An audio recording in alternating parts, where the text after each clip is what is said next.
Panel. Charles Lane, opinion writer for The Washington Post, Fox News media analyst and host of Fox's Media Buzz, Howard Kurtz, and syndicated columnist Charles Krauthammer.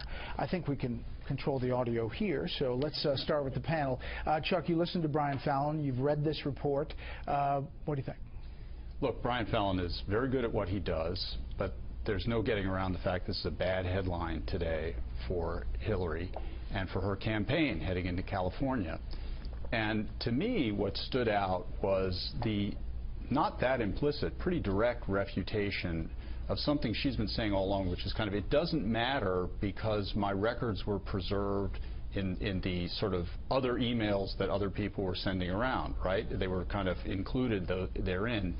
And the IG directly refutes that and says, no, that's not good enough under the federal record-keeping rules. And, you know, that has been a mainstay of her story all along, and it's just not holding up here. I just don't know, Howie, how throwing shade at the IG appointed by President Obama is a positive retort for them, the Inspector General.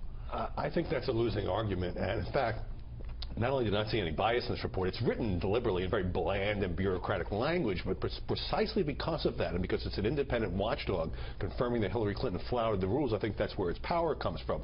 And for the IG to say that she should have surrendered all the emails on her private server upon resignation kind of fuels the impression, which Hillary Clinton's critics have been saying for some time, that she was acting like she had something to hide. And finally, now that we know that there was a specific request for her to use government email back in 2010, like everyone else at the State Department, that response that you read to Brian Fallon, where she says, don't want any risk of the personal becoming accessible, really kind of knocks down the I did it for my convenience argument and suggests that what she was actually trying to do was to shield from the public and the press things that she defined as personal. Yeah, a FOIA to those emails. When you look at the polls, in the latest Fox News poll, the honest and trustworthy number, she is at an all-time low. And we have seen, Charles, this evolution of the explanations about the email. And now we see the different statements compared to what the IG says about those same very statements. And listening to Brian explain each one, you know, they have an answer.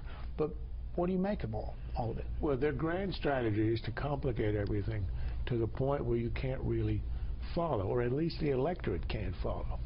People have the general impression that he was not telling the truth, particularly about why. I didn't want to carry two cell phones is absurd. She obviously was trying to hide from inquiries that would come from the Congress or from the Freedom of Information Act.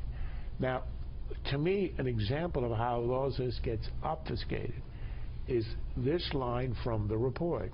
She did not comply with the department's policies that were implemented in accordance with the Federal Records Act.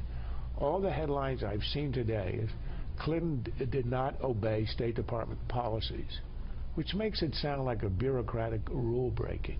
But the fact is that these policies are promulgated, they are instituted as a way to carry out the law. So you violate the policies, you actually have violated the law. That's the headline you'd expect to see. That's not the headline she is getting. Of course, it adds to the weight of her being shifty, unreliable, and untrustworthy. But it doesn't hit it on the head, which is what the IG is saying. This is law breaking.